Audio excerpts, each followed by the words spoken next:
Heyo everybody, Haku here with our second to last of the 2022 anime awards that I've been doing, and it's going to be a relationship of the year. This is one that I really like a lot, and this isn't just romantic relationship, this is any relationship between characters. I can't wait to talk about some of these. I'm really excited to go through this one. There are two shoutouts that I want to give to two relationships before getting into the top 10, of course with number one being the award. A shout out to the main quartets of both Yonin Sorezore wo Uso wo Tsuku and also RPG Fudosan. So all of these relationships in the top 10 are relationships between two characters. Now, these two could have maybe made the list if I would have thought to myself, because I kept thinking to myself, but the quartets are both so great, and I can't really pick a relationship between just two of the four to include on the list. And I was kind of being dumb and short-sighted, because now that I think about it, like, once I thought about it more, I was like, oh wait, I probably could have just put a quartet as the relationship between the four of them, and it could have made the list. But either way, the 10 that I have are so incredible that I didn't want any of them to miss out either, so I left it the way it was, and we're going to talk about them.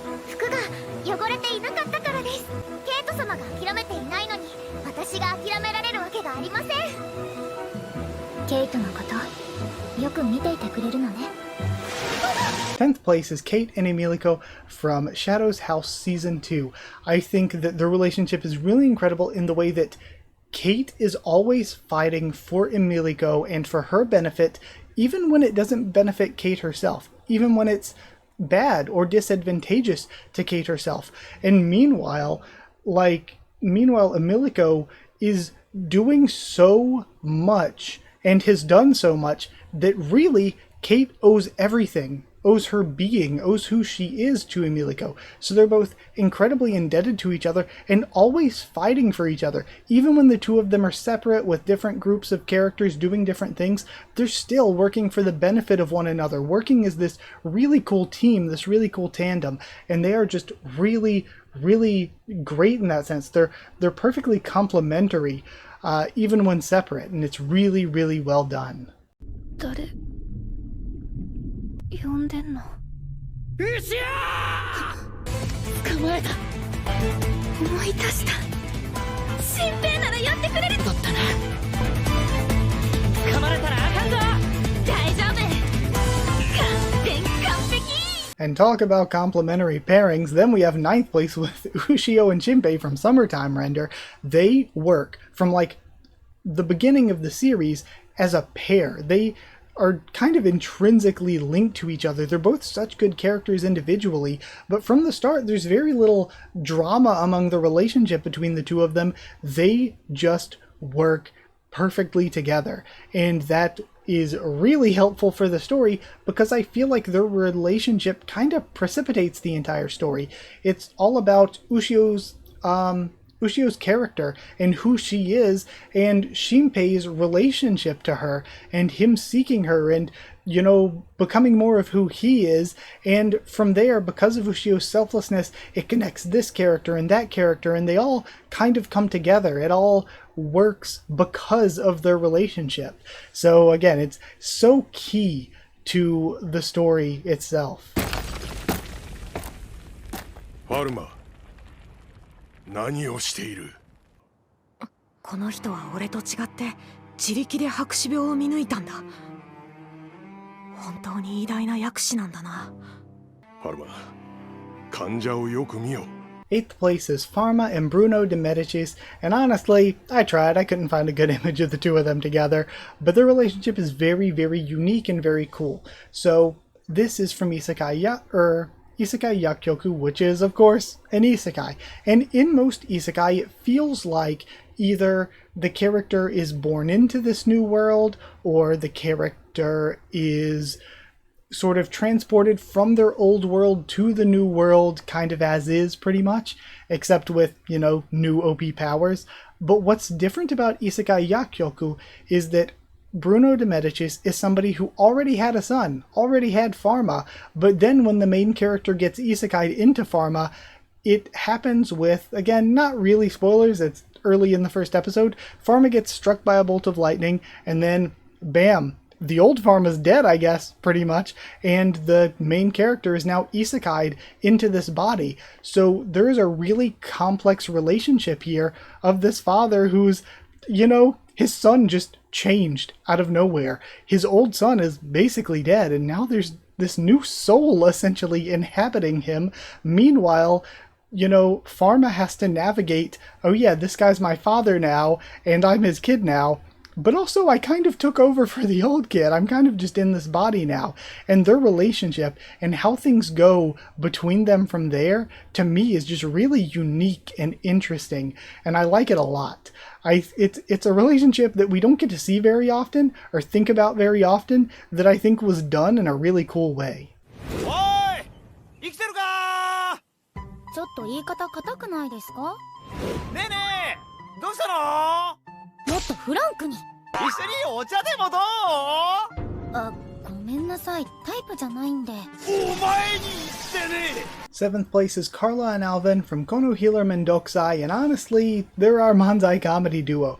Really, the show itself, the way that it's set up as a Manzai comedy, wouldn't work without these characters having really good chemistry with one another, and they do. They are very, very funny as a pairing, and they're very cute together, though I don't really want them to go the romance route. I'm not really interested in seeing that. I just love them as a comedy duo. But yeah, very, very funny, very, very good. いいですね。綺麗です。Sixth place is Wakana Gojo and Kitagawa Marin from Sono Bisque Doll, and I will say that this is the best romantic relationship of the year. I thought that it was really well done. Again, getting into mild spoilery stuff, but it's a romance. You know what you're getting when you get into the series. I like that it's her who kind of develops feelings for him first, and I absolutely adore their relationship.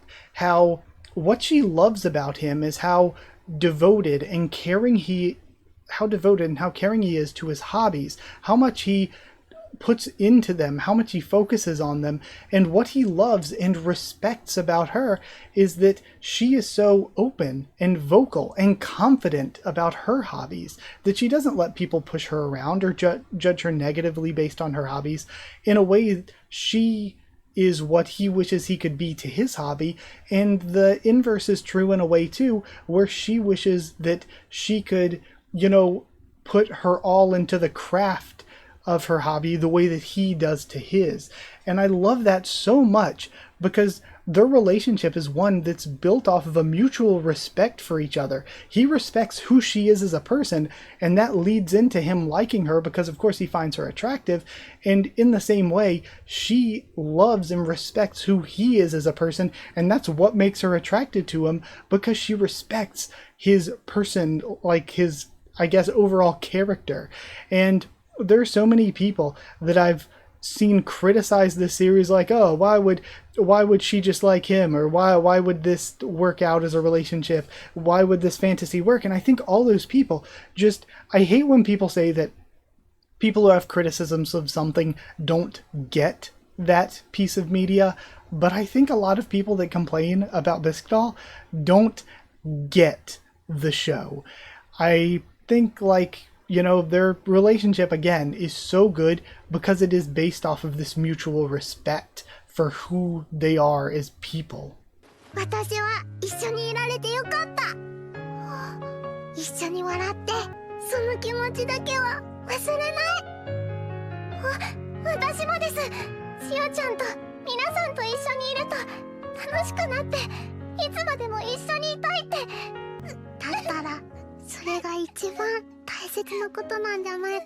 Fifth place. Oh, this one's gonna hurt. It's Haizakura and Chio from Prima Doll, and ouch. It starts off so cute. Chio being introduced really early on, just this random little girl character that's cute, and it's like, oh, she's gonna be a cute comedic relief, and the two characters are gonna, get along with each other as they're both just cute moe blob whatever. And then as the series gets deeper and deeper into being Prima is suffering, that Chio develops into such a beautifully tragic character, much like Haizakura, and by the finale's incredible, but ouch, it hurts. It hurts so bad to be a fan of them, and yeah, their story's incredible.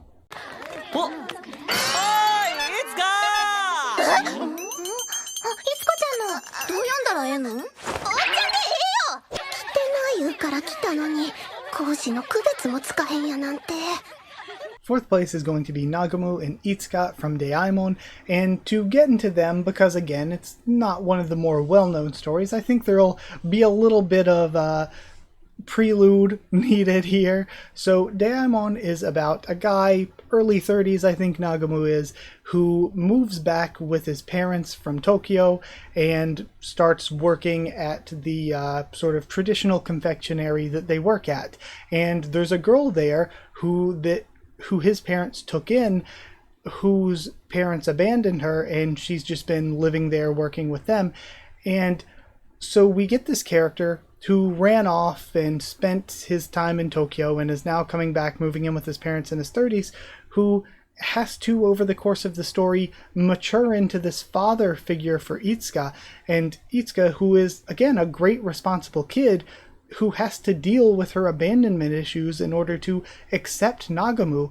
And as much as I wish it was rushed, as much as I was like, just be a family already, just be father and daughter or something, as much as I wanted that, it isn't rushed. They take their time with things. They build things.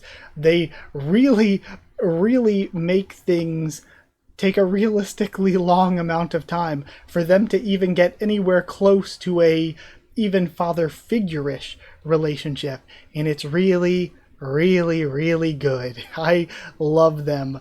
Once again, I think that much like the last one, this is a very emotionally charged pick for me in two characters that just have a wonderful relationship.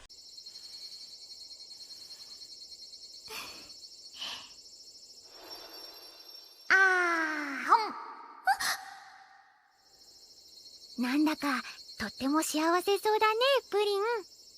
Third place is Yua Serufu and Purin from DIY, and let me tell you, this is tsundere of the highest level. They are childhood friends, and every scene with them was so cute, I wanted to die. They are incredible, I love them, I love every scene with them. They are a huge part of my love for the show.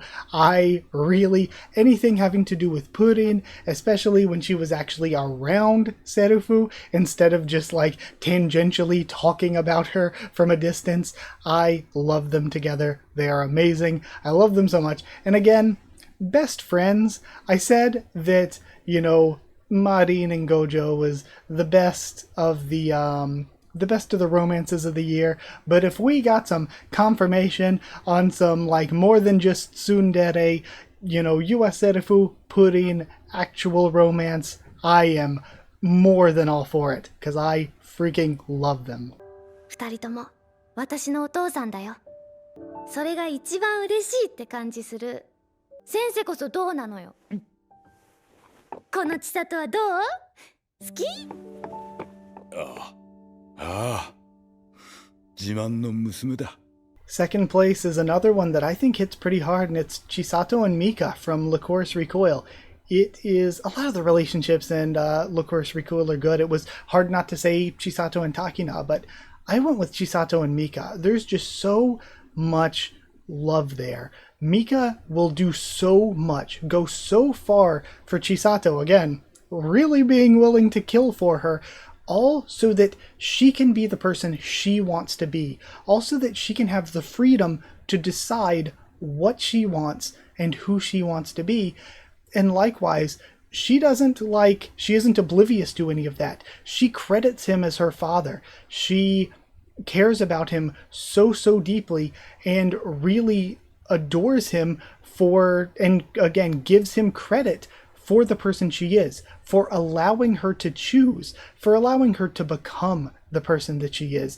There is just such a great relationship written there between the two of them. 「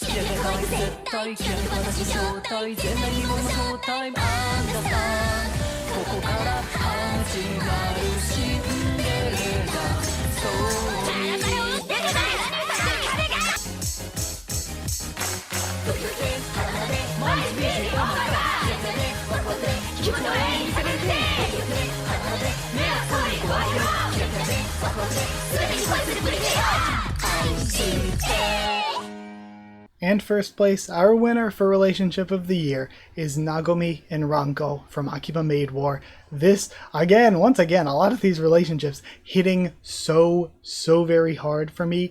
There's an amazing, like, friendship, but also mentorship aspect between the two of them.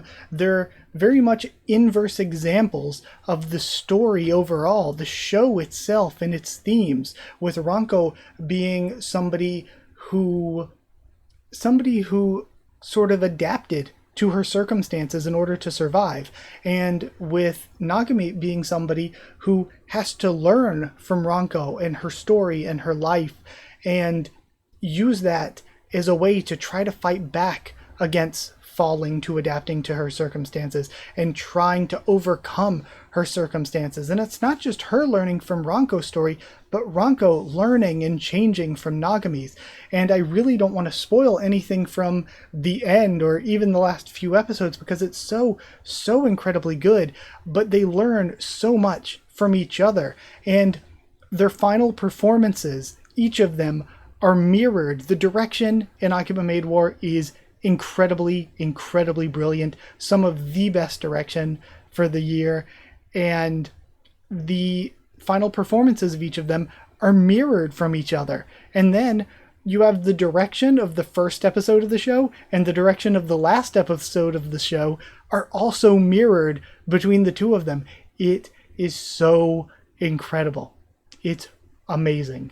So yeah, the show is incredible, and I think that their relationship is just a microcosm, an example of the show itself. It's so incredibly good, and I hope you all enjoyed this video for me gushing over these characters, these shows, and their relationships. I hope you enjoyed. Thank you so much for watching. All we have left after this is for me to review all 50 of these anime from my least to most favorite and give out anime of the year. So thank you for sticking through this video series. Thank you so much for watching. If you did like the video, comment down there to tell me what you thought of my choices. What were some of your favorite relationships from 2022? Thank you so much for watching. If you want to subscribe for more, there will be much more. I'm going to be watching and reviewing a ton of other anime. I'm going to eventually do a 2023 award series whenever I get through 2023 stuff. So subscribe for any of that. If you want to talk on Discord, ask and I can give you a link. It's freedom for anyone. Want to talk on Twitter, just follow there. If you want to help support the channel, you can drop a super thanks down below if you'd like to, or if you want One Piece videos a bit early, if you want a shout out at the end of every video, go to patreon.com/Haku of the Tubes, or a link will be in the description, or hit join down below. And yeah, I suppose that's it. Thank you so much to people who are already patrons and channel members.